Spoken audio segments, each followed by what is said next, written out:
when we were outside the doctor's office in the car, I just decided to myself that no, I'm not going in. I'm not going to have this conversation. I just, whatever I need to do, I'll do it in my own brain space.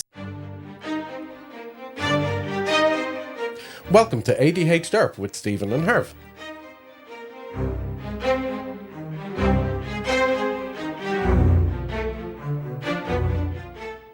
ADHDerp, where whimsy meets focus with Stephen and Harv. Join us on a journey through the quirks and curiosities of ADHD as we navigate the delightful chaos of our minds and explore the magic with the neurodiverse world. Strap in for laughs, insights, and a sprinkle of randomness as we embrace the unique adventures that come with ADHD. Episode 2, Harv's Diagnosis Journey. So, episode 2, here we are. Episode 2, here we are. How did we get here? Who fucking knows? How's your week been? Oh, Jesus, that's a great question. I don't even know what day it is. No. My week. Fucking hell. You see, this is the kind of stuff I need preparation for. Yeah. I fucking hate questions like that. It's like, what did you do? You know, when you're going into the office after the weekend, it's like, did you get up that at the weekend? Instantly blank. I've no idea. Yeah. I literally can't even remember my own name right now. I get that with like interview questions and stuff like that. You can do prep for hours and days, and then when you go into the actual interview and they ask you the question that you literally just rehearsed blank and you just wing it and hope for the best. It's nuts. Like, obviously coming from the situation that I'm in, going into interviews and stuff, it's like the whole idea of interviews is just so skewed against people like us, you know. It's just complete rote memory, you know, for specific things like that, especially in tech, you know, where you're being asked, as I was in a recent one, what's the code for this, you know, how would I do this on the Linux command line, or what's the SQL command to pull this stuff in. Like, nobody needs to know that off the top of their head. Like, anyone who's actually using this stuff on a day-to-day basis doesn't fucking have an encyclopedic knowledge of that in their brain. They open a Google tab and search it. That's another rant. I wrote a whole LinkedIn post about this situation, which maybe I'll get into it at another stage when I'm not so bitter still about it. I'm not super bitter anymore, but I was very, very bitter at it. About it at the start. And just for a bit of context, this was a role I applied for 4 months ago. Didn't hear anything for 2 months. Then was asked in for an interview. Interview went unbelievably well. Probably one of the best interviews I've ever had. Got called back for a second interview. That went just as well, if not better. And at this stage, I decided in my head that I was never going to do a task. You know, if they asked me to do a task, I wasn't going to do it. But because the conversation had gone so well and I was actually really intrigued by the role, I said, oh, okay, right, I'll go ahead if they ask me to do it. So they did ask me to do it. Spent a week or whatever it was, few days doing the task, going through the data and putting together a presentation.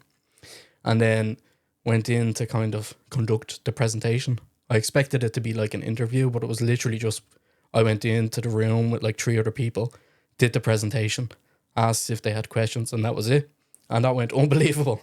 Like, literally got so much great feedback. The recruiter said, the hiring manager said the presentation was exceptional. And then I got a call from the recruiter saying, we want you to come in to have an informal meet and greet with the COO. I was like, well, okay, perfect. At that pretty point, much in the bag. Yeah. Yeah, which I did anyway, kind of along the process because it was going so well. And yeah, so I went in for the meeting with the COO, meet and greet informal. Was waiting around for about 15 minutes after the time it was scheduled for. And turned out he and his underling head of department show up with my CV in hand, completely like marked, you know, notes, and brought into a room and essentially interrogated, you know, the most difficult, for fuck's sake, like really specific technical questions, which I could have prepared for if I knew it was going to be a technical interview. But because it was supposed to be an informal meet and greet conversation, sit down, have a chat, have a coffee, see if we match up in terms of personalities or whatever, I was completely taken aback and just like my mind went haywire. couldn't. Yeah. Now, I still did quite a good job at the interview, you know, but when it came to the technical specifics, which, you know, I'm able to do, I've done for the last 10, 12 years in my career. Yeah. I've come from what was once a Fortune 500 company, you know, for the last 7 years. It just blew my mind. And then when I got the phone call from the recruiter, you know, with the bad news, the reason was because I wasn't technical enough, which is just insane. Yeah. Like, you have to wonder who, like, if there is fault to assign there, who's at fault? Like, if you had have known what that meeting was going to be, you could have put the preparation in, you could have prepared yourself in a technical front. If the recruiter had have known your own personal condition, your, like, that being thrown into a random situation where you're going to have questions thrown at you in such a, like, a quick fire kind of way, and you're going to just be expected to perform, that if the recruiter had have known that is not the correct situation to test you, that would that could have made a big difference there. And it's kind of part why the, like, going down the road and seeking a diagnosis is so important for people like us, because if you don't know how to tackle these subjects, you could end up in situations like that you found yourself in, and have probably found yourself in situations like that before, where you're not equipped to answer it. You're perfectly able to answer those questions. You're perfectly able to perform the role, and you could probably, like, exceed within that role. But because of a miscommunication, probably from the recruiter or from the hiring manager, it led to sorry, please fuck off. Yeah. And that's not really fair. So, and realistically, like, it might sound cocky or whatever, but, like, it really was their loss, because the value that I would have brought to that team, and not just the team but the whole business, would have been, like, immense. Yeah. With the unique experience that I have. So yeah, it's just, and like you mentioned how important it is to seek the diagnosis, but not only seeking the diagnosis, because that's great from our perspective as the diagnosed, you know, but it really needs to be a more open conversation. And that's what we're trying to do, you know, with this podcast and with the conversations that we're having, to make it more acceptable to have these open conversations. And if it does become more kind of widespread and acknowledged that not everybody, you know, can do an interview the same as some people, you know, specific tests or specific ways of doing things don't really work for everybody. Yeah. And that if we can kind of push that idea and that conceptualization out to the wider community, you know, maybe recruitment practices change, and maybe things become easier for people. If us doing this affects even one person, if one person in an interview or one hiring manager performing an interview changes the way they think, and it affects an outcome in a more positive way, that's immense. That's impacting someone's life there. And that's, like, if we do that once, we've done what we've set out to do, I think. But yeah, let's talk about the diagnosis process, because I think that was key here, because you were able to arm yourself after the disappointment, because you're aware of the feelings that could come up, the, like, potential rejection, which is something we'll talk about at a later stage, how the potential rejection could make you feel. So let's talk about your experience. You were diagnosed with ADHD in 2022, if I remember right. Dates, hey. It was 2022, so I think it was November 2022 when I eventually got around to it. But it kind of, the idea of diagnosis or assessment had been kind of brewing for a while. I had a few friends who, you know, had discussed what their life was like with ADHD. You know, the specific challenges they come up with, how it affects them, and, you know, all these kind of things. And when you're having these conversations with people, there's always some, you know, you can always find some common ground with anybody's afflictions or anybody's life or situation. But in this particular case, it was so resonant with me. You know, I could feel she was talking about my life and how I'd grown up. That it really lit a spark, and it was like, maybe I should think about this. That's what I was saying in my own mind. Yeah. Whereas, like, to the outer world, or to the people I was talking to, I was saying, I have this. This is me. You know.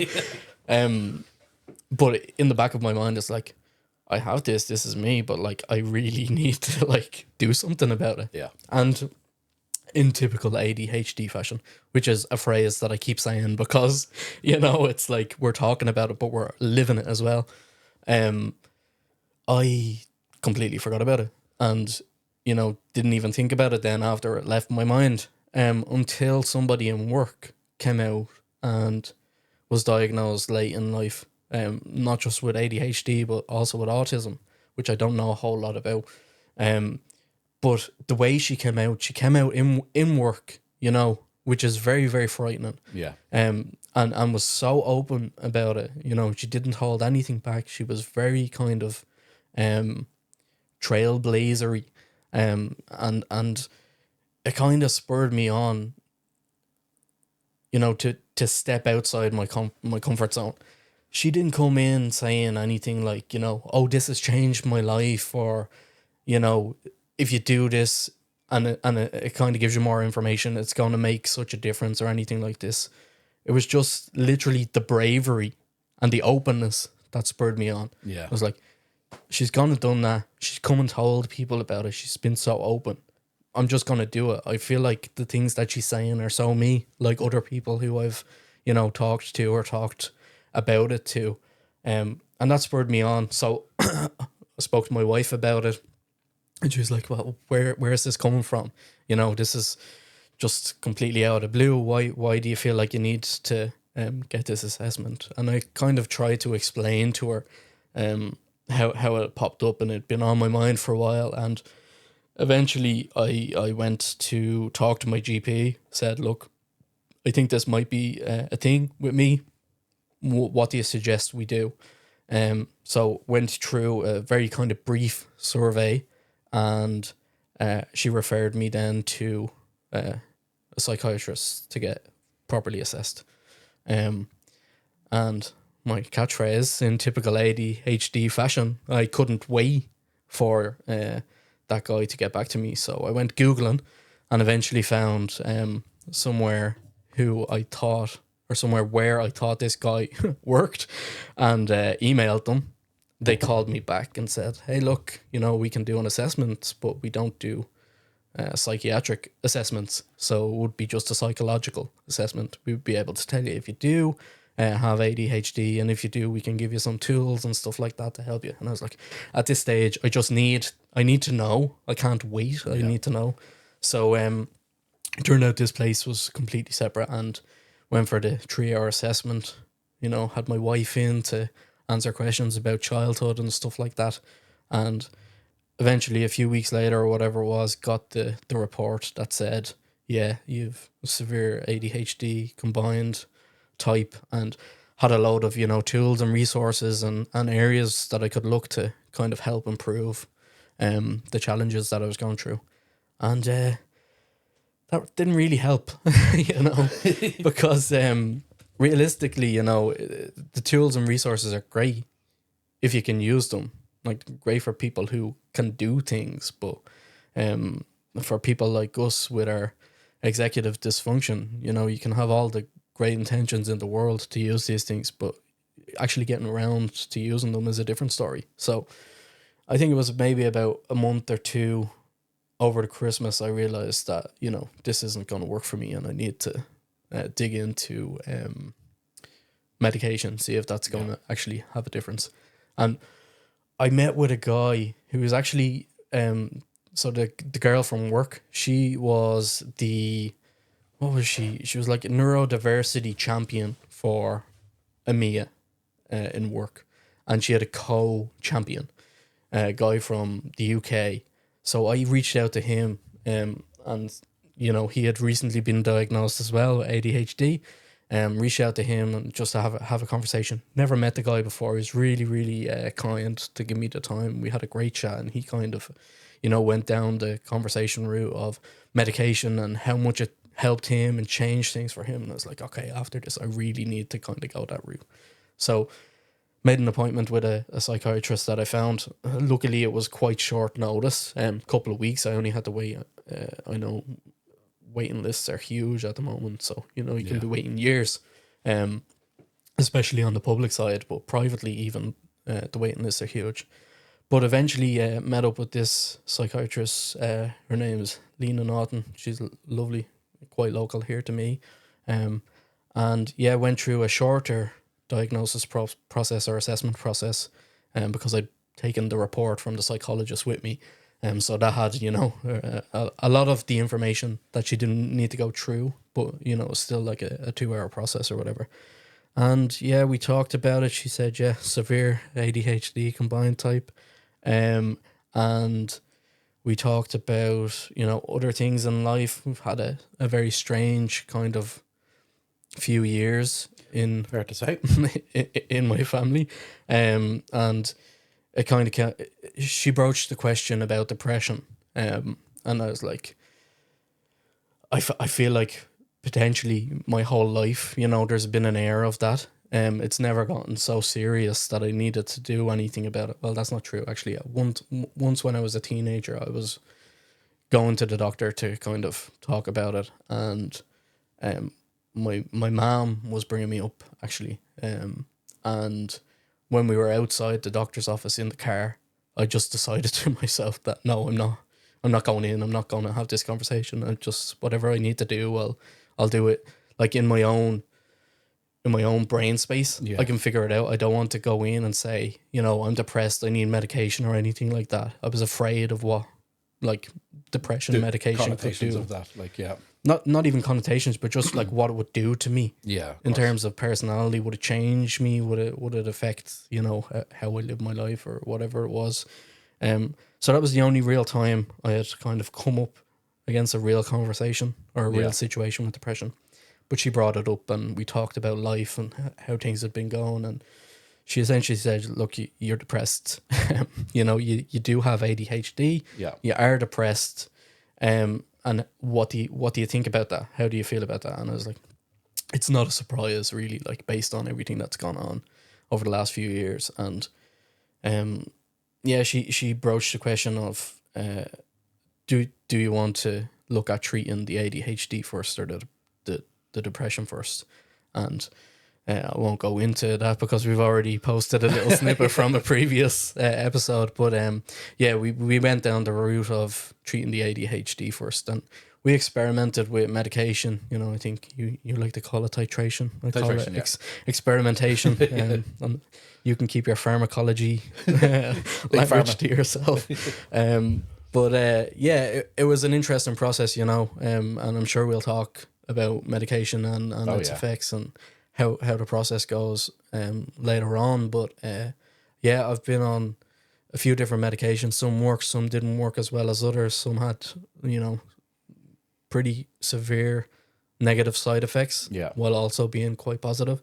But what I'm doing now at the moment seems to have a really good effect, really positive, and I've been doing that now for a good 6 or 7 months, and I'm really happy with the situation as it is now.